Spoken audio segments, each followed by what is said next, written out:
Hey y'all, I'm Erica Sorbello and I'm the owner as well as the stylist at Gallery Salon located at 4 Elton Street in the neighborhood of the Arts in Rochester, New York. We specialize in everything from lived-in hair color to vivid creations, haircuts, wedding hair and makeup, structured manicures, gel extensions, and the best nail art in the city. We work closely with Rochester artists and makers to carry an array of handmade goodies for you to shop from. Gallery Salon is proud to offer gender-neutral pricing and we are a certified LGBTQ+ safe zone. Our space and staff are welcoming and down to earth. We know you'll be comfortable to come as you are and celebrate your individuality at Gallery Salon. You can find us at galleryhair.com and Facebook or Instagram. Give us a call at 585-271-8340, or better yet, swing by and meet us and see what we're about. Gallery Salon, located at 4 Elton Street in the neighborhood of the Arts in Rochester, New York. Jazzcast Pros.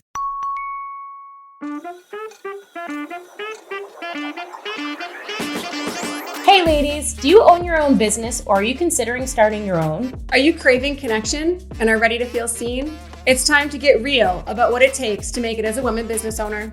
My name is Kelly Bush. And I'm Kelly Metris. And we're the hosts of Getting Real with Bossy, the podcast that unites and educates women business owners through real, raw, and honest conversations. Today's episode is with Asa Shutts, and they're going to share their story and how to keep going when your life is falling apart. Yeah, she's got a really inspiring story, and I hope you like it.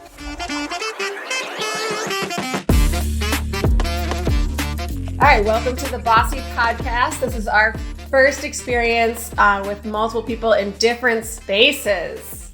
Woohoo! This is Kelly Metris, and Kelly Bush is on the speakerphone. Yeah, I am in beautiful Hudson, New York. I can actually see the Hudson River from my hotel room right now, so it's very cool. And in the room with us, we also have Erica Sorbello and Jordan Betts. Hey. Hi, folks. Hi, ladies. Hello, bossies. We hope you've been having success at whatever you've got on your to-do list this week. How are you doing with your to-do list? I am not doing well. Me neither. Yeah, no, this is not a good week. We're gonna get shit done next week. Yes, pushing it all off to next week. I am failing at my to-do list. Every time I cross something off, I think 3 things come on, and then I remember 4 things that I didn't put on. So I'm always 7 steps behind, apparently. But I feel like next week's going to be a little bit better. We've got a bunch of events coming up, and as soon as they're done, I can focus on being focused again, if that makes sense. Asa talks about finding positivity in moments of distress. Yes. And I think maybe we can do more of that. And sometimes it's okay if we haven't gotten our shit done because we have to address our lives. Right. And I think that's what people don't understand when you're a business owner. Your life happens right alongside. They exist at the same moment, always.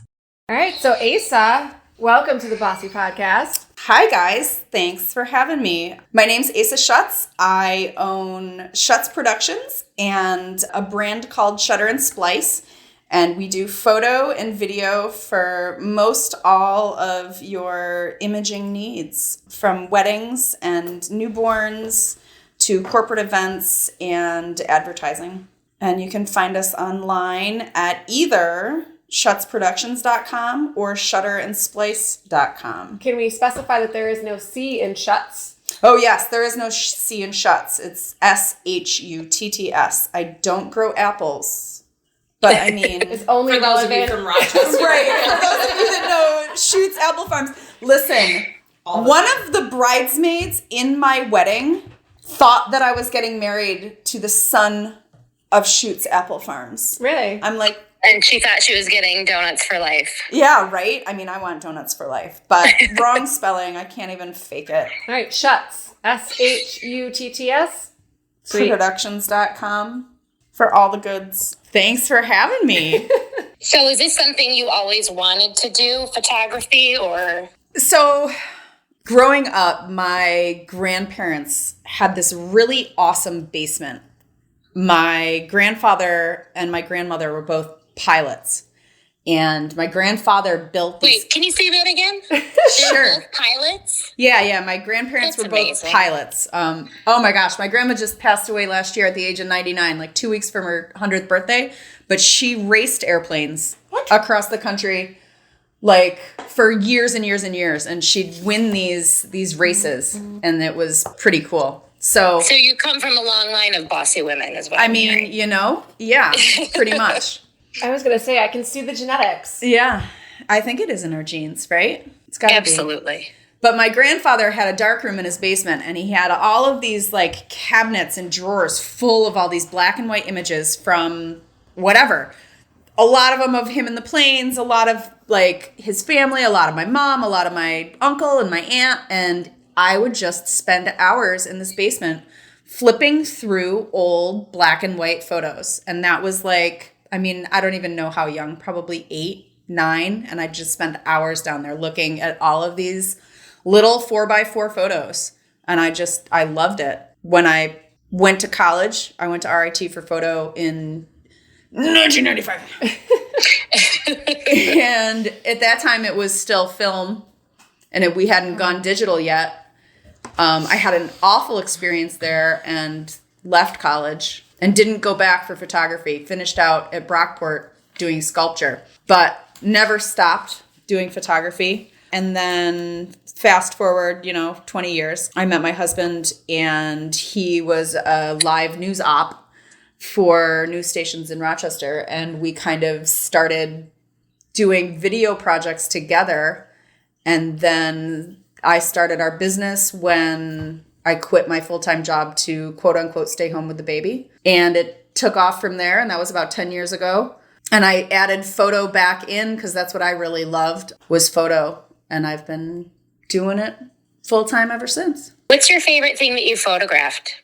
All of these really interesting twists and changes came during COVID. And one of my favorites, and probably, I've shot destination weddings throughout the country. We've done Colorado, we've done Mexico, we've done Canada, we've done Seattle, but COVID brought the best one. And I had this couple who I absolutely love, and they live in Chicago. His parents live in Batavia. They were going to get married in Buffalo with like 400 guests at a hotel. It was going to be a massive, huge wedding.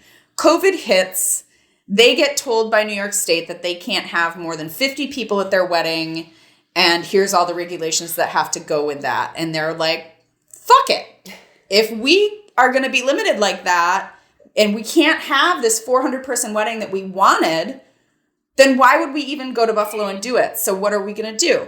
And they're like, well, we can do it in Chicago where we live. We can do it at Matt's house in Batavia, right? His parents' house in Batavia. Or we could just do it where we're going to honeymoon, which is on this horse ranch in Wyoming. Hey, Asa, would you mind if we flew you to Wyoming, you and Ben, to shoot on this gorgeous horse ranch next to the Teton Mountains? What? And so, of course I said no.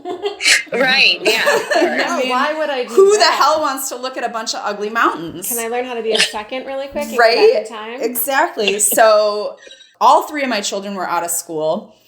My husband was like remote working. He works full time, but he'll second shoot for me. And we said, well, fuck it. Let's just fly everybody to Wyoming. And so we took a week and we took the kids, and they're on remote school anyway, so they can just do that from a hotel room in Jackson Hole. And we flew to Wyoming and we turned it into a family vacation, and we did the wedding and the first weekend, and then we spent a week with the kids in Yellowstone, and it was epic. And man, I love the photographs that I took from that wedding. They're cool. Just so beautiful. Just so beautiful. That's amazing. Yeah. COVID twists, man. Mm-hmm. You learn to roll with them, and they can bring some pretty awesome shit. Oh, that wonderful C word. Mm-hmm. As a woman, I didn't think that there would be a better C word. Right? That's amazing. What kind of video were you guys doing at the beginning? Mostly we were doing weddings for friends. We were just doing it to do it for people. And then I was like, you know what? I bet we could make some money doing this. And started really small.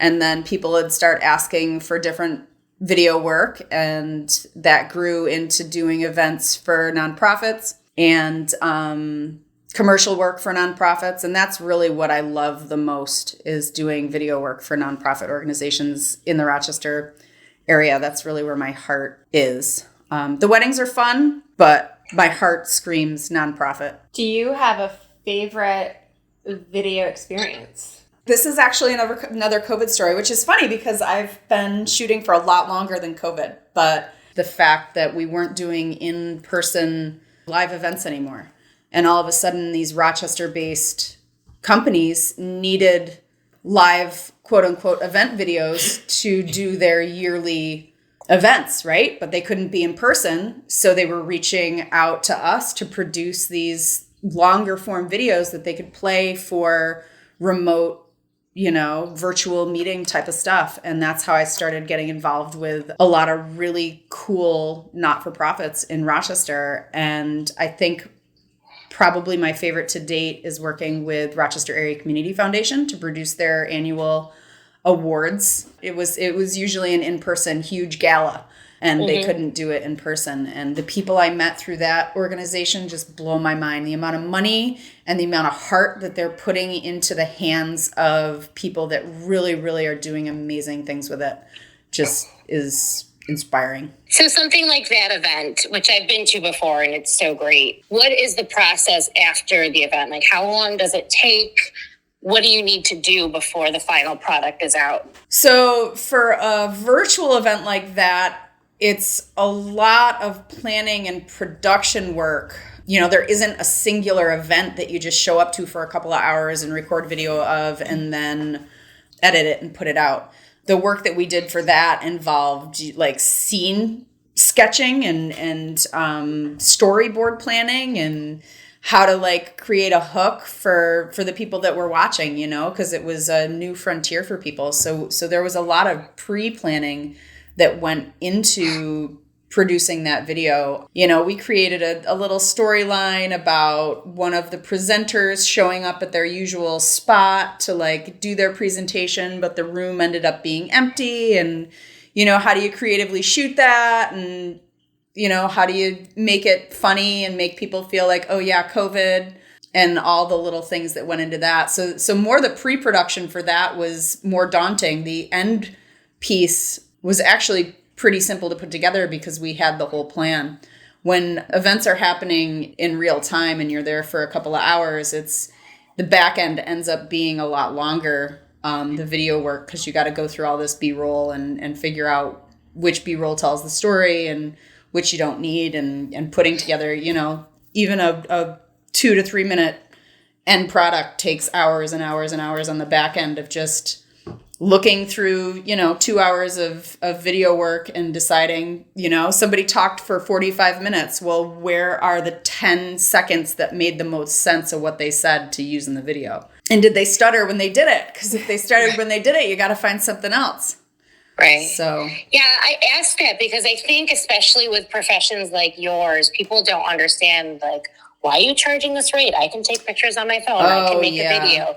People just don't understand. And I think, Kelly and I get that a little bit in our professions. Like, we're just making food. I'm like, but do you know, like, all the things that I have to pay for that go into this? And the staff, like, people just, I think, don't understand. I loop that into the nices and stuff. That's funny that you mentioned it, because just earlier today, I was looking at, one of the social media platforms, and somebody had put up, like, the crap bullshit of McDonald's and how much money the corporations make versus how much money they're paying their workers. And they were like, well, this is how much hamburger meat costs, and this is how much they pay their workers. So they've got this much left over that they're paying themselves. And it's like, well, you didn't take into account the management or the maintenance on the building. You didn't take into account all of the people that are, the insurance, all the stuff that they're working to keep the executives going and specifically in McDonald's, it's franchise fees. I learned a lot about the McDonald's setup, and it is very expensive.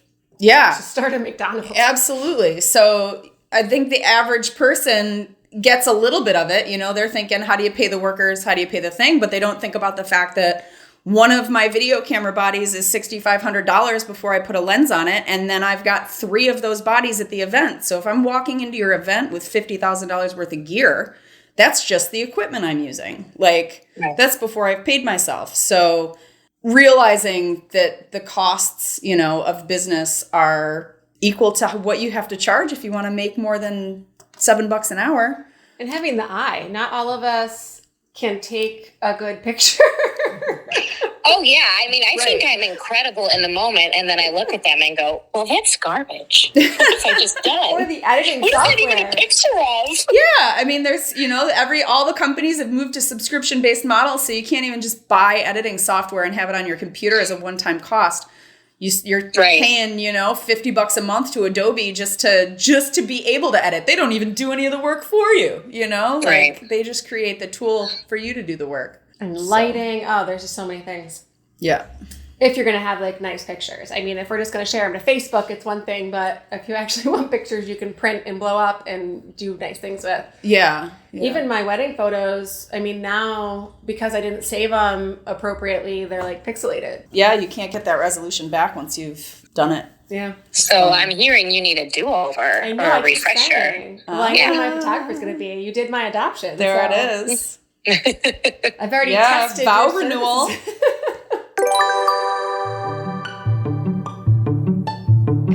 My name is Christina Julian. I own Sense by Design. We're a pour-your-own candle and custom fragrance bar located right on University Ave in the neighborhood of the arts. So what do you like about Bossy? I really like that Bossy is a really inclusive, open space. I feel comfortable talking about what I'm dealing with in my business and asking for advice, and it just feels really authentic and real. I don't know, I think there's a lot of networking groups and there's a lot of options for where you can spend your time as a business owner, and I think that Bossy is one that I really get a lot out of. That's awesome. Yeah. All right. Thank you so much. You're welcome. Thank you. All right, I want to ask you a personal question. Is that okay? Yeah, please. One of the things that we often get as business owners is it's so nice. You're your own boss and you get to make your own schedule and you can do shit whenever you want and blah, blah, blah. We call those the must be nicers. Must be nicers, yes. Right. And there are plenty of benefits, which is why we keep doing it and why we don't quit and go back to a 9-to-5 or a corporation. Mm-hmm. We don't have to get into specifics, but I happen to know that your personal life is a shit show right now. Has had quite a lot of surprises lately, and they seem to be kind of piled up and back to back. And honestly, just getting through like one of those with running your own business would be a lot for most of us, but having multiple. How would you describe running your business while handling all of the things you've been handling? Yeah. So when the weird string of really traumatic have to deal with personal events started happening, it was back in March. And luckily for me, March is kind of my slowest part of the year. Corporations are just starting to need to do work because their budgets are setting over. Weddings haven't really gotten under full swing.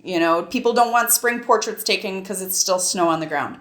So that was a slower part, and I was able to just kind of email all my people and be like, hey, it's going to take me an extra week because, I've got this going on. And then April was traumatic.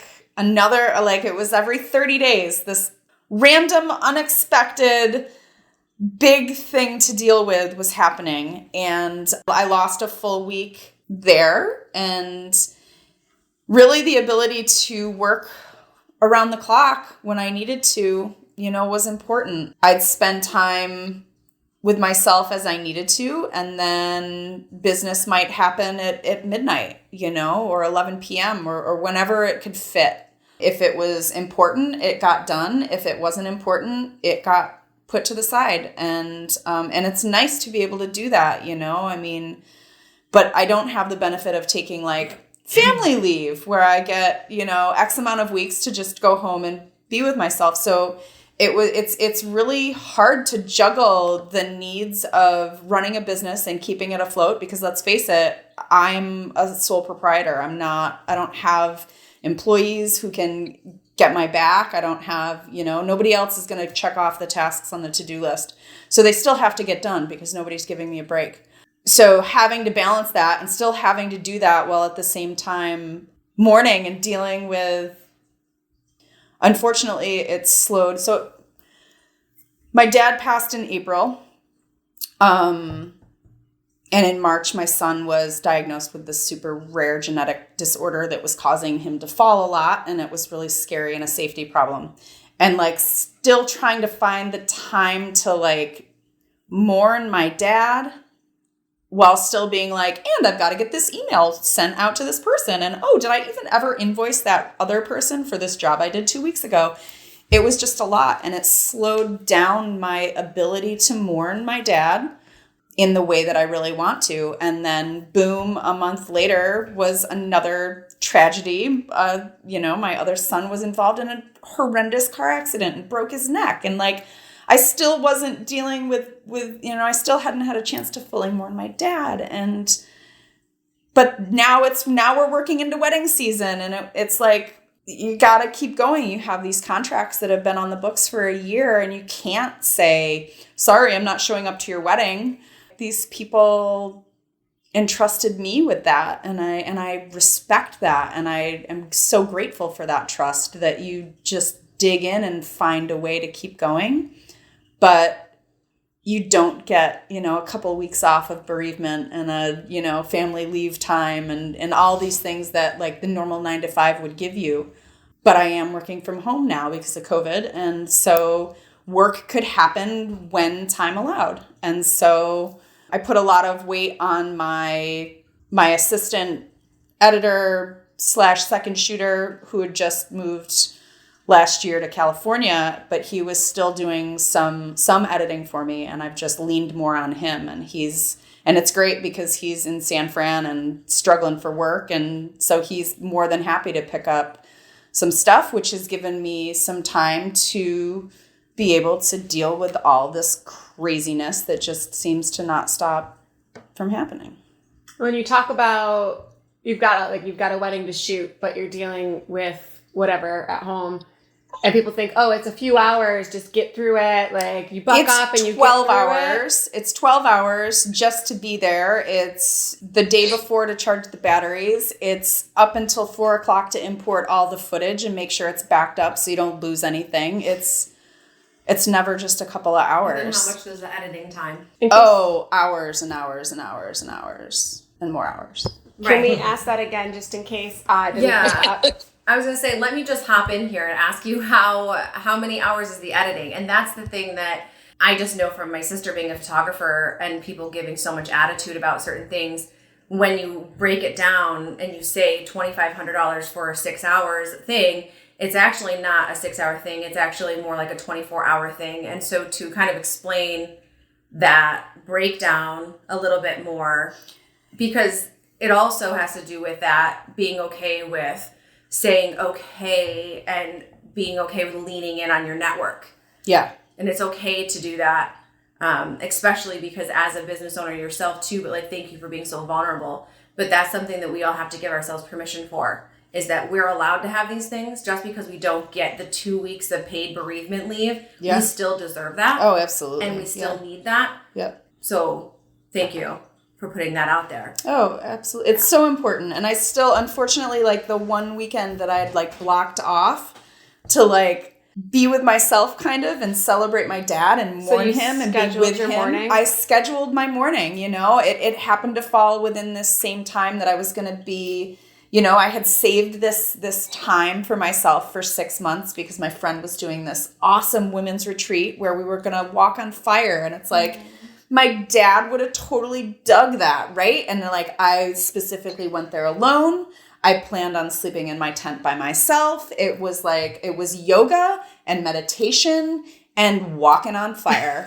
and it was the weekend that I needed for myself. And in the middle of that weekend was when my son got into the accident and I was pulled out of that weekend to go deal with this next tragedy. So I still have to replan a night to just go sleep in the woods and be by myself. You have and 4 hours next Wednesday. Well, No and one's maybe allowed next to call March. it Just don't plan anything for next March. You have next March. Next March. Yeah, next March. It's your quiet time. Don't take anything. Right. Mourn dad I mean, in March. we laugh, but that's how it is. I mean, there's things I'm scheduling out for a good 6 months from now just to take time by myself. Yeah, and you have to do that.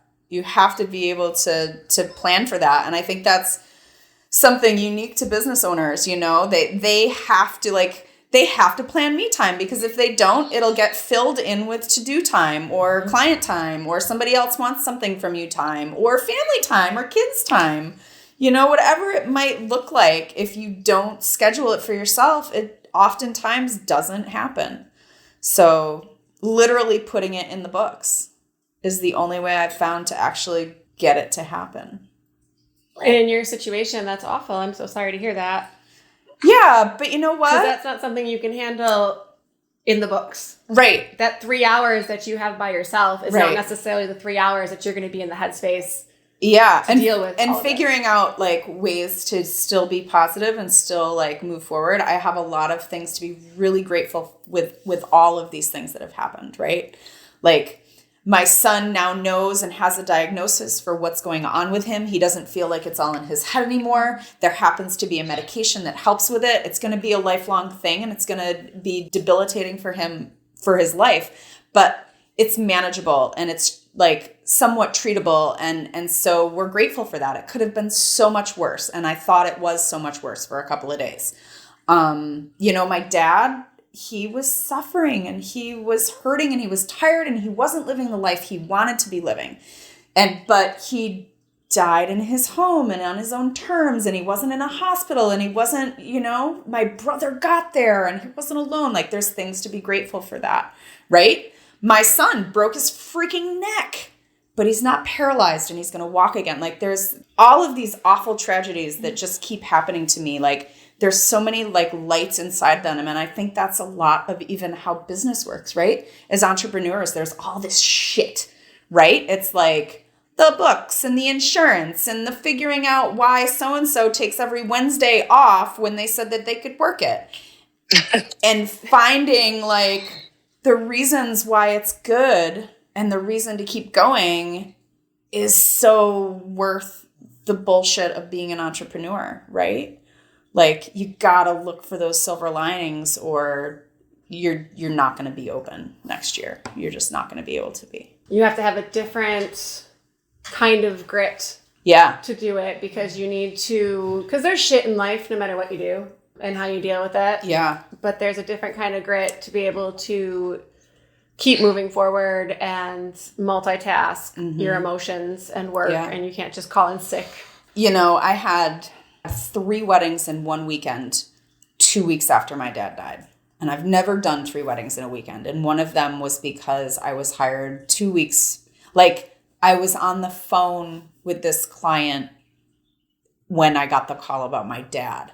And it was like her wedding was in 2 weeks and her photographer had backed out and she was helpless, and she was like friends with other clients of mine that I dearly love. And of course I'm going to take your wedding, right? Like, but it meant there were three weddings in a weekend, and that was a lot. And the first wedding I shot after my dad passed was a wedding for a family who I love dearly. I shot I shot the sister's wedding, and then this was another sister's wedding. And their dad had passed. So there wasn't that father-daughter dance, right? And I don't think about that, right? And there was a mother-daughter dance, and that was wonderful, and it was beautiful, right? But that Saturday, don't you know, that freaking father of the bride reminded me of my dad so much. And here I am trying to like separate personal from business while I'm standing here shooting this father-daughter dance, and it's just like breaking me, but you just find a way to keep going, right? And you do, right? As business owners, we just do. And it's when we stop wanting to do that we close shop. And that's okay too, because there's a lot of people that close up shop and they just get to the point where the doing isn't fulfilling in the same way. And I think respecting that is huge, right? to love yourself that much, to be like, you know what, this isn't fulfilling me in the same way it was. I need something new.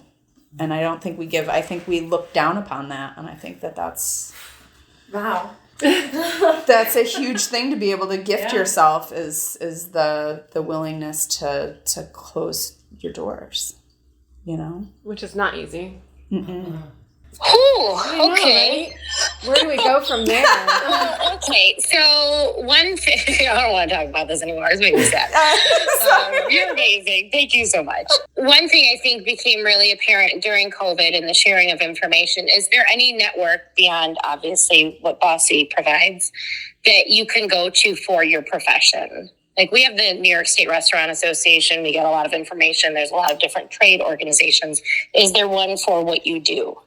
There are online Facebook groups that are like kind of networking, and a lot of it's photography, you know, and photographers and videographers. But mostly what comes through those is like, hey, I need a second shooter who's available for these dates. Or, hey, I want to know what you guys think of the Sigma 16 millimeter lens. Or, you know, it's not the type of connection that I find with Bossy. There is nothing like Bossy that I've found that's just free love and support and rejuvenation. The rejuvenation I get out of a cocktail hour, there's nothing like it. I can walk in there completely broken and leave feeling like I could own the world. I still am surprised you came last time. I did not expect to see you. I know. I needed it though. Like I needed it. I needed to be around other women who are having the same kind of struggles, you know? They're like that shared realization that shit ain't easy, you know? And the willingness and the want to, what's the woman's name from Island Raps? Pat. Oh my God. When she stood up and spoke, I was like, I needed you. That's who I needed tonight. I don't know you from Pete, but everything that you just said just spoke to my heart. And now I feel okay.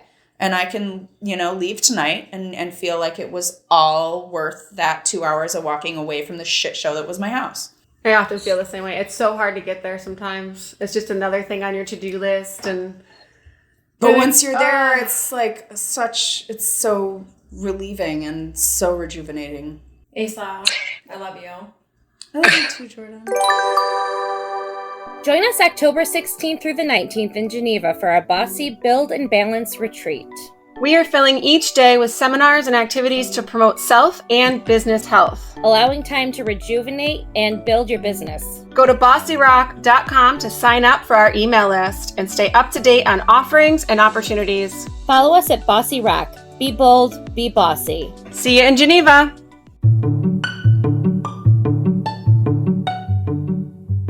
I belong to Bossy because it is a community of women of all entrepreneurial levels, supporting, encouraging, stretching, correcting, and loving each other so that we can be the best versions of ourselves to be successful business owners in our community. As a woman of color, it is important that there be inclusivity and respect of people's cultures and the differences between us, and that's what you get with Bossy. I have seen the women of Bossy encourage and support and rally around a member who's been in the group one day the exact way that they have for a member who has been in the group for years.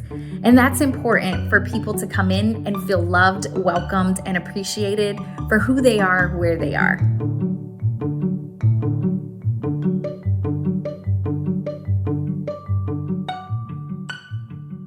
Any advice for people who are looking to change careers or start their career out as a photographer or videographer?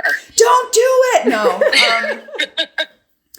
Don't do it. You better be tenacious. You better be willing to work 2 jobs and be hungry. And you better know what you're doing, because if you're not a photographer and you're not trained in that and you don't have the education to back that up, there are a million other photographers that have a digital camera and are charging half as much as they should to shoot whatever it is you're hiring them for. And if you can't shoot things better than they can, you're going to burn out real quick. And if you can't command the kind of prices that'll actually feed your family and pay your bills, it's not going to be worth it. So have an education, be a really good photographer before you become a business owner, because otherwise you're going to be a medium-sized fish in a medium-sized pond with 150 million minnows all fighting over the same food. Right. Yeah, because we always say bad news travels much faster than good news. So, yeah. So would you suggest working for someone first?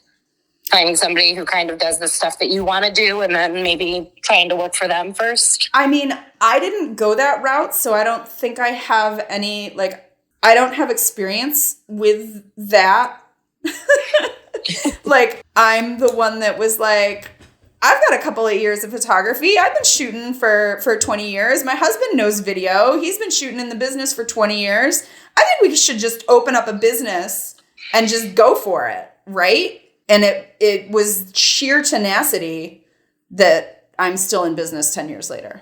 Because if it wasn't without my like willingness to never give up and willingness not to pigeonhole myself into one thing, right? A lot of people are like, I'm a wedding photographer. I'm a portrait photographer. I only do real estate.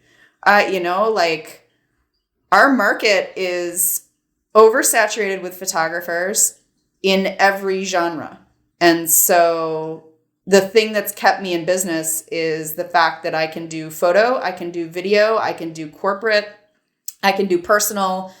And the only thing I don't touch is boudoir. And that's just because I think it's 1980s silly. And every time somebody says boudoir, I think of feather boas and blue eyeshadow. But that's just me. Like, there's awesome boudoir photographers out there that are stepping it up to the next level and making women feel gorgeous. And that's great. You should hire them.